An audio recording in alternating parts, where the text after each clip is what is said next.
Ayan po mga kabida, isang magandang oras po sa lahat at welcome po sa aking channel. Eto, magbigay lang po tayo ng reaction po, mga kabida. Dito ho sa sinabi po ngayon, ni ACT Teachers Party List Representative Antonio Tinio, mga kabida. Saan po ay sinabi po niya na plan B daw ng mga Duterte ay ito hong si Davao City Mayor Sebastian Baste Duterte po, mga kabida, para ho sa 2028 presidential elections, Okay? Ito ay in the event na ma-impeach po si Sara Duterte po, mga kabida, Diyan po sa Senado. Okay? At hindi na po qualified, na tumakbo kahit anong posisyon po sa gobyerno, mga kabida. So, tinitingnan po nila, ito kong si Baste na papalit po kay Sara Duterte, na kakandidato bilang Pangulo po ng Pilipinas come 2028. Alright? Bago po yan, mga kabida, babasahin muna natin itong post po ng Inquirer, Okay? Davao City Mayor Sebastian Baste Duterte appears to be the Duterte camp's plan B in case Vice President Sara Duterte is impeached and eventually removed from office. ACT Teachers Party List Representative Antonio Tinio said. Alright? Ito yung hula lang siguro to, ni Tinio po, mga kabida, Kasi unang-una po, okay, himay-himay natin to, kung kwalipikado ba si Baste Duterte na tumakbo bilang Pangulo po ng Pilipinas. Okay? Alam po natin, mga kabida, sa ating saligang batas, hindi po basta-basta po, hindi po kahit anong edad lang po, pwede ka nang tumakbo bilang Pangulo po ng Pilipinas, mga kabida. Meron pong standard. Ano pong nakalagay po sa ating saligang batas? Dapat, kung tatakbo ka ng Pangulo po, mga kabida, at the time of the election day, kailangan pong 40 years old ka. Okay? 4 na pong taon po. Okay? Ang required na edad po, mga kabida, para sa isang kandidato na tumakbo bilang Pangulo po ng Pilipinas. Okay? Now, titingnan natin kung si Baste Duterte ay 40 years old by the time of the election sa 2028, mga kabida. Ayon po dito sa Google, kasi ginoogle ko kasi kung kailan po isinilang po ito kung si Baste Duterte, mga kabida po. Okay, ayon po dito sa Google, si Baste Duterte was born on November 3, 1987. Okay, kung November 3, 1987 po, dapat 38 years old na po siya ngayon, mga kabida. Okay? At dito ho sa Google, 38 years old na nga siya ngayon. Okay? Ito hong si Baste Duterte. Now, titingnan po natin kung pasok ba siya dito ho sa 40 years old required age, mga kabida, pagdating ho ng 2028. Alright? Ayon po dito sa Google, November 3, 1987 po yung birth date ni Baste Duterte. Okay? Yung election po sa 2028 po, mga kabida, is May. Alright? May 2028. Dapat, bago ho mag-May 2028, alright, mga kabida, 40 years old na dapat, ito kong si Baste Duterte.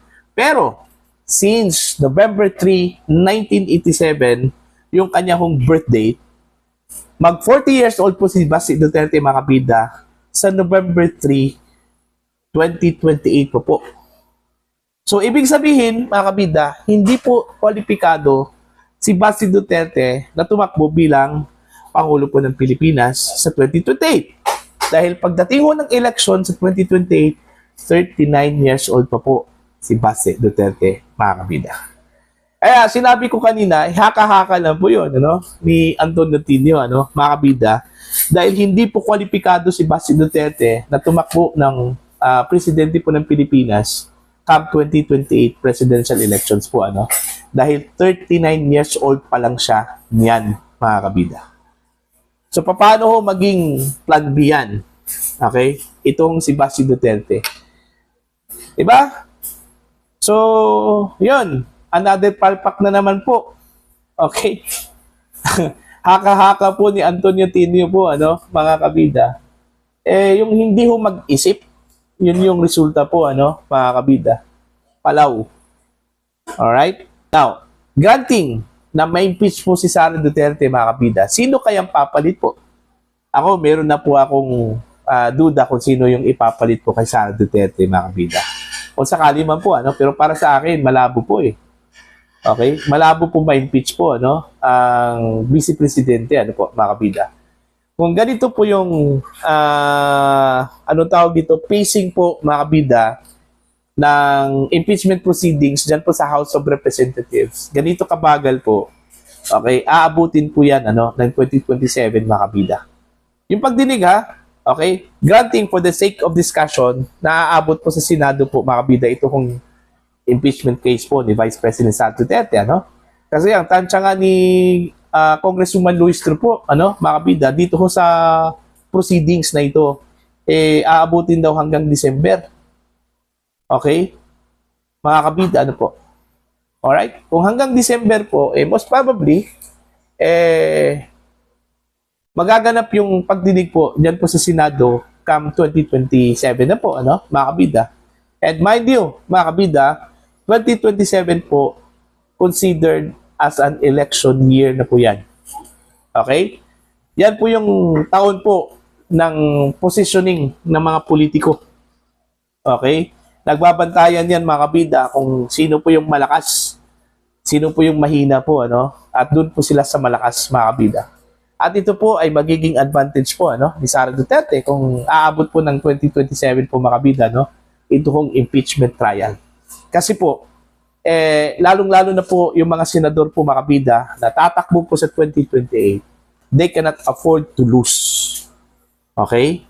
Kailangan po nila ang boto po ng Mindanao, mga kabida. And, of course, Visayas. Alam naman po natin na malakas po si Sara Duterte sa Mindanao eh. Dominante po siya doon, Tsaka sa Visayas po, mga kabida. Oh, see? So, itong mga senador na ito na magiging impeachment judge po, mga kabida, o judges, they cannot afford to lose sa 2028. Okay? So, kailangan po nilang mag-position po. Alright? Kung i-convict po nila si Sara Duterte, patay kang bata ka, Magkakaroon niya ng backlash pagdating ho ng 2028, mga kabida. So, dapat gagamitin po ng mga senador po yung kanilang utak po dito, mga kabida. Saan po sila? I-convict nila si Sara Duterte na alanganin po yung kanilang posisyon come 2028 o i-acquit po nila si Sara Duterte, mga kabida, na may posibilidad po, na makuha po nila yung boto po ng Mindanao at saka Visayas. Naalala ko po yung sinabi po, ng isang political strategist po, Dati hong political strategist po, mga kabida, ni Ping Lacson. Okay? Nakalimutan ko lang yung pangalan po, mga kabida. Sabi niya, kailangan daw ng mga senador, lalong-lalo na po yung mga may second term pa po, sa 2028, yung boto po ng Mindanao. Okay? Boto ng Mindanao at saka ng Visayas po, mga kabida. Otherwise, hindi po sila mananalo kung ang kanilang aasahan po, mga kabida, ito kong Luzon. Alright? So, kailangan po nila ng Mindanao, which is the baluarte po of Sara Duterte, mga kabida, and Visayas. Okay? Majority dyan sa Visayas po, Sara Duterte yan, mga kabida. Okay? So, sa madaling salita, they cannot afford to lose their political career come 2028. So, kailangan po nilang mag-position po, mga kabida. Yung positioning po nila, mga kabida, kung aabot po sa 2027, yung impeachment case ni Vice President Sara Duterte, sigurado na po, na ma-acquit yan si Sara Duterte. Remember, ang kailangan lang po, para po sa acquittal po ni Sara Duterte, mga kabida, based sa current numbers of senators po, mga kabida, 9 lang po.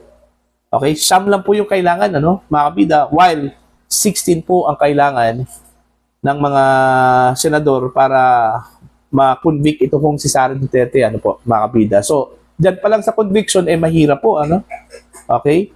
Mahirap po yun. Oh, Lito Banayo pala, nakalimutan ko yung pangalan po. Di ba yung kartada po ni Lito Banayo, mga kabida, na meron po siyang nakikita ho na mula sa majority po, okay, pupunta po sa kampo po ni Sara Duterte, boboto po para ho sa acquittal po ni Sara Duterte po, ano, mga kabida. In fact, 4 lang po yung boto ata, ano, na makuha for conviction. Okay? Sabihin na lang po natin 5, mga kabida, including Senate President Tito Soto, ano. So, diyan pa lang, wala na. Tapos na po yung boxing, mga kabida, no? Alright? So, dito sa sinabi po ni Congressman Antonio Tinio, ano, na plan B po itong si Basi Duterte, simple lang na po. Dahil si Basi Duterte po, makabida, pagdating ho ng 2028 election, 39 years old pa po yan. So, sa madaling salita, hindi po siya kwalipikado po, ano, na maging kandidato ho sa pagkapangulo po ng Pilipinas, mga kabida. Dahil ang required age po, ano, patay sa ating saligang batas, ay kailangan po 40 years old po ang isang kandidato po, ano, mga kabida. Para po sa inyo, ano po ang inyong opinion at pananaw dito, ano? Please comment down. Sa mga hindi pa po subscriber po sa akin channel, please subscribe. Just click the subscribe button, click the notification bell, click all para updated po kayo, mga kabida, sa aking mga uploads. Maraming salamat po sa inyo lahat.